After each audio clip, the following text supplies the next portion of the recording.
India is a country that, admittedly, I don't know a whole lot about, but a look online in the general realm of interest in the paranormal suggests that there are a lot of haunted places there. This isn't exactly a shock.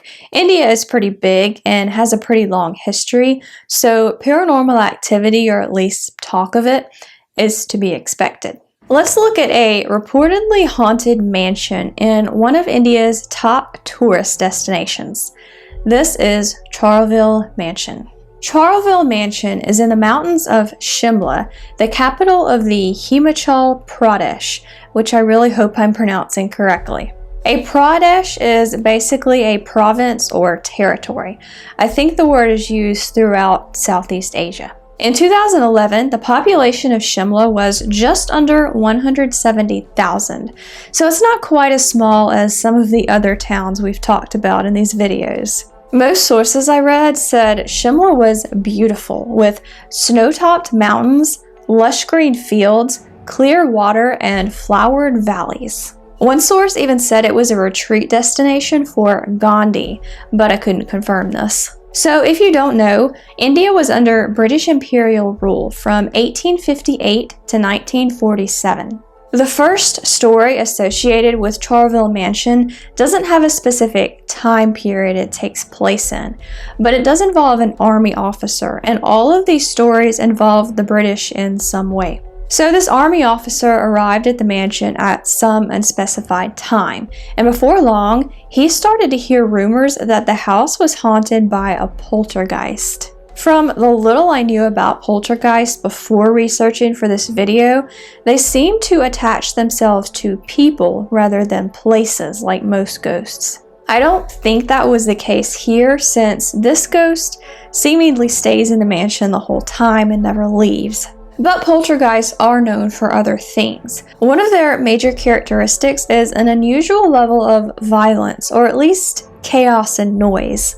They've been known to throw things, slam doors, physically attack their victims, and even start fires. Some experts think poltergeists might not actually be a result of paranormal activity, but rather people acting out and blaming their bad behavior on it. Anyway, this officer didn't believe in ghosts, but wanted to test the theory that ghosts existed. So he closed and locked all the doors in the house. Don't ask me where he got this idea from, but it seemed to work. After closing the door to a room upstairs, he heard a crash. He ran upstairs and found the room in total disarray, with mirrors broken and furniture thrown against the walls. The officer left the house immediately and never returned. But the most well-known, or at least most well-spread story associated with the mansion is that of the Baileys. Victor Bailey was a British man who was appointed Assistant Secretary of India's Railway Board in 1913. After arriving in Shimla for his new job, Victor and his wife began house hunting. Like many characters in these stories, Victor and his wife decided to stay at Charleville Mansion because the rent was cheap. But after asking why the rent was so low, they were told about the previous haunting. The Baileys decided to stay at the mansion anyway, partially due to the rent and partially to its location. They didn't experience anything paranormal while they were there. But one night, when they'd been there for about a year, they were out for the evening at a dinner party. The only person at the house was one of their servants. At some point during the night, he thought he saw someone in the house. Some sources said he actually saw Victor Bailey himself, but other sources only described the man as an English gentleman. Whoever the man was, the servant tried to talk to him, but he could only watch as the man disappeared through a closed door upstairs, the door to the same room the poltergeist had trashed years earlier. The Baileys left the house after this incident. It's been said that the house was known for being haunted after this, but I'm a little bit skeptical. You'd think it would have gained that reputation after the poltergeist story. After this, the mansion's history becomes unclear. One source said an English woman lived there until the 1940s, then sold it to an Indian family after India gained its independence in 1947. Most sources said the house is now owned by an Indian man or an Indian family who has or have completely refurbished it. But one other thing I found interesting was from a man named Vargas Khan on his website, vargaskhan.com. In a blog entry on Charleville Mansion, Khan claimed that nobody can seem to find the mansion or know where it really is. He also claimed the photo of Charleville that has been floating around on so many sources and that you've probably seen in this video is fake. He also said the current owner has renamed the mansion. If this is true, that would make it difficult to find. I have no idea if any of this is true, but reading about it did remind me of Himuro Mansion, which I talked about in another video. If you missed that video and want to check it out, I'll leave a link to it in the cards up here and at the end of this video. Long story short, Himuro Mansion is a mansion in the mountains of Tokyo that very few people know the true location of. There's a whole supposed legend behind it, but as it turns out, this legend actually seems to have evolved from a video game called Fatal Frame. There doesn't seem to be any origin story for Charleville Mansion, which makes it even more mysterious. But if its current owner really did change the name after buying it, maybe he wants his family and the mansion to have some privacy.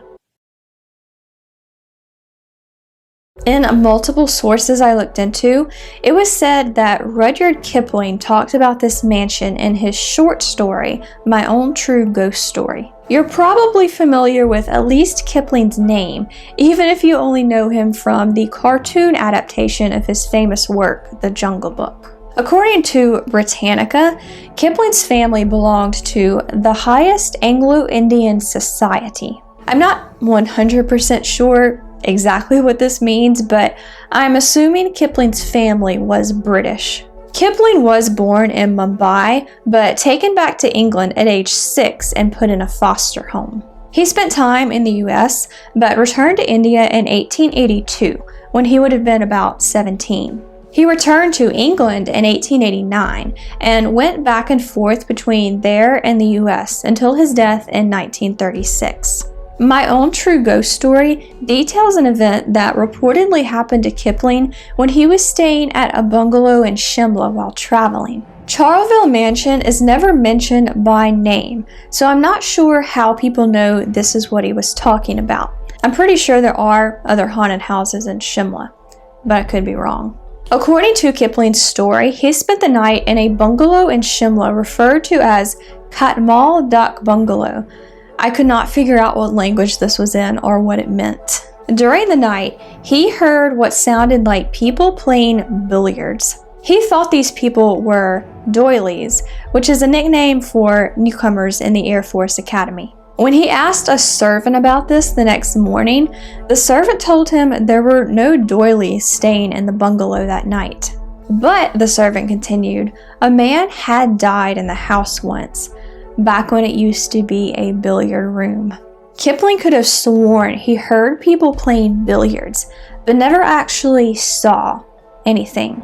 I can't say for sure if the story is true, if it's really about Charleville Mansion, or if it was even meant to be believed. But the entire text is online, so I will leave a link below if you want to read it for yourself. One last thing I want to mention is a video I found of a group of people exploring what looks like it might be Charleville Mansion. The video isn't in English, I believe it's in Hindi, but even if you don't speak Hindi, you can see the supposed mansion and get a sense of what it looks like. And if this is the real Charleville Mansion, it's clearly abandoned and has been for a while. So that's about all I have for you today on Charleville Mansion. It's obviously shrouded in a lot of mystery and contradictory accounts, but I actually think that kind of makes it more interesting. Though I have to say, if it turns out that it's true that the current owners changed the name and wanted privacy, please don't bother them. If you have ever been here or to another haunted place in India, I would love to know about it in the comments. There are also tons of other haunted places in India I would love to look into, including a couple of abandoned towns. So if you would like more videos on haunted India, let me know. If you enjoyed this video, be sure to like and share it. And for more dark content, I hope you will consider subscribing and hitting that bell. Thank you so much for watching, and have a creepy day. Bye, guys.